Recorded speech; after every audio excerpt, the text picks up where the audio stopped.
All right, so y'all see the title, y'all see the thumbnail, y'all know what we here for. Anyway, first make sure you guys like, comment, subscribe. If you're new, don't forget to share the video. 3,000 by January 1st, and you have a chance of winning $50. All you gotta do is subscribe, like, and comment down below. That ain't that hard. It's all free, so you winning a free 50. Anyway, other than that, let's get right into the build of the character. So we got Drakhan, the ruler of the Drakhan. Now, as you can see, 70 crit chance, 195 crit damage, 4,000 attack, which I love so much. Anyway, speed is 155, accuracy is 258, evasion is 268. I don't know what's up about accuracy and evasion being like so close to each other, by the way. I have no idea why that's doing that. Effectiveness is 126 and resilience is 188. Now, other than that, let's get right into her skills. Me personally, I love this unit, but that's just me. Okay, so I have everything maxed because which I kind of wish I didn't do, but I did anyway. This is the character that I got for the whatchamacallit, I believe this is the character that I got for the, it was one of the Drakhans. I can't remember which one it was. Like, would they give you the free one? I believe I don't remember which one it was, I'll be honest. But anyway, other than that, we're gonna start off with her stuff. And the way I say right now, the way that I want to build it, that I will build her is like I would actually make all of these max anyway, so at the end of the day it don't really change anything. But anyway, let's start. Attacks the enemy. It has a 100% chance to inflict a reduced crit hit chance on the target for 2 turns. This effect ignores the target's resistance, aka like ignores their resistance. This attack deals increased damage proportional to the number of buffs and debuffs on the target. Now let's go to our next skill. Attacks the enemy, inflicts curse twice. Attacks the enemy, inflicts curse twice on the target for 3 turns. This effect ignores the target's resistance. Right after using the skill, does not trigger an enemy counterattack, revenge, or aligned response, which means that they can't counter you when you use that attack. And with this curse, takes damage proportional to health at the start of the turn, removes when the caster dies. So, you know, that's the thing. Anyway, last thing, does curse the rule, but basically attacks an enemy. This attack deals increased damage proportional to the number of debuffs on the target, has a 50% chance to inflict curse on the target for 1 turn. This effect ignores resistance. So what does all this mean? First of all, she built off her curse. Second thing is she likes a lot of debuffs on the target, and she likes a lot of buffs on the target.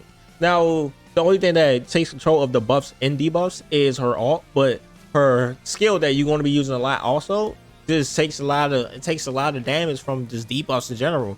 And she's going to be debuffing the character because this happens every time. It's not like she inflicts 1 curse and then done. Like, every time you hit with her, she's inflicting curse over and over again if she actually lands it, right? But, you know, that's a good thing about it. That's why I love this character. But anyway, other than that, let's go to the trust level, which she is at trust level 10. I got some characters that does not trust level 10, so I got to look at that, right? But anyway, when it comes to this, do you really want this? Increase priority by 35% when attacking on the target that has a debuff. To be honest, I wouldn't say it's a must that you got to get this, but like if you just want to like have her able to skip the line at some point time to time, then yeah, I say yeah, you can do it, right? And also the talisman, the one that I rock right now is this, but mainly is literally because of attack. Generate 6 chain when attacking a target that's enraged.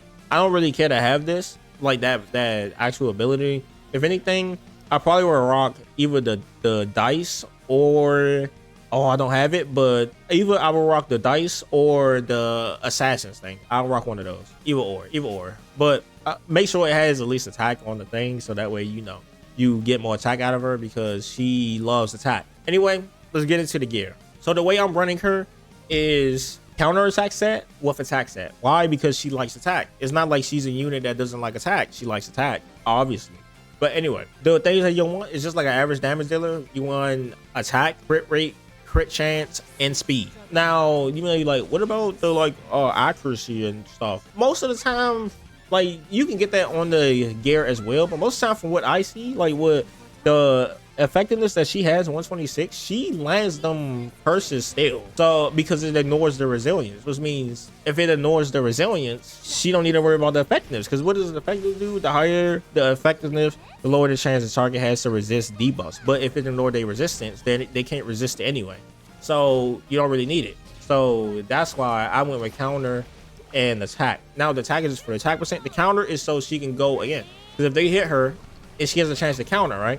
She has a 12% chance to counter. They hit her, she counters with her basic attack. When she counters, she's gonna end up putting more curses on them while countering, and also she's gonna be doing more damage because let's say they already have 2 curses on them. she gonna hit them, do the extra damage for the 2 curses, and also add another curse. Like, I mean, y'all see where it's going? I mean, it's pretty obvious, right? Now, when it comes to her gear, when it comes to her weapon, increases damage dealt by 1% of the target's max health when attacking a single target. Now, you want to attack on this, but the thing about this weapon, I think it's all right for her, but at the end of the day, you gotta remember, look at her. She ain't gonna have that much health for them to be like, oh, yeah, this seems viable to use. So that's the thing. This one, you want penetration because you want her to penetrate, right? But anyway, I'm gonna go to some other things that's in the codex because I don't have it. Obviously, if I had it or had enough good stats on there, like, you know how hard it's gonna be to replace this, by the way. But anyway, let's get into that. Now, Twin B Mind's Eye, I think is actually pretty good for her because it increases crit hit chance by 1% each time when performing an action. Max is 10 stacks, which means it can go up to 10%. So every time she do an action, which countering is an action, hitting is an action, alt is an action. So when she does that, she increases her crit hit chance, which means she has a higher chance of critting, and also it just helps like on the crit in general. Because like, if you want her to have more crit, this is one thing that I think will actually be good to have on her. I just don't have good substats for this one, so that's why I haven't been using it. But I think this is actually pretty good as well. I think, to be honest, I would use this over the one that I'm using right now. This one right here also I think is pretty decent as well because when defeating an enemy has a 50% chance to grant increased attack for 1 turn. Now, she's gonna be defeating enemies because she does a lot of damage. So when she does one, she gonna increase her attack, which means she could do even more damage. Ain't that crazy how that works? That's why I think this one also is good, but I would rather use Twin B out of anything when it comes to building her because it just helps out with the crit. Now, this one for her I think is good because it just increased penetration and also has a penetration main stat right there, so even better. But basically, Revenge or Depths Hold, whatever you want to call it, is good because it increased penetration. Now, this one also could be good for her mainly because it has the, like, what it does is it gives her more crit damage when you inflict the debuffs. She's always going to be inflicting debuffs, so you always have that.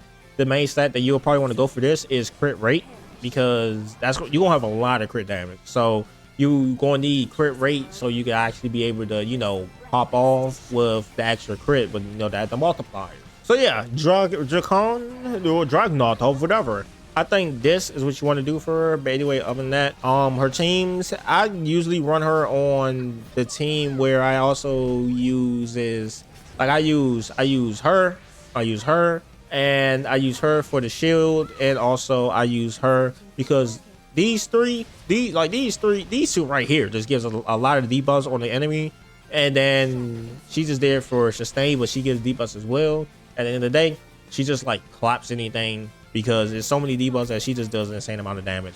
But anyway, other than that, that's it. Make sure you guys like, comment, subscribe, and don't forget to share the video. I love you guys, and peace out.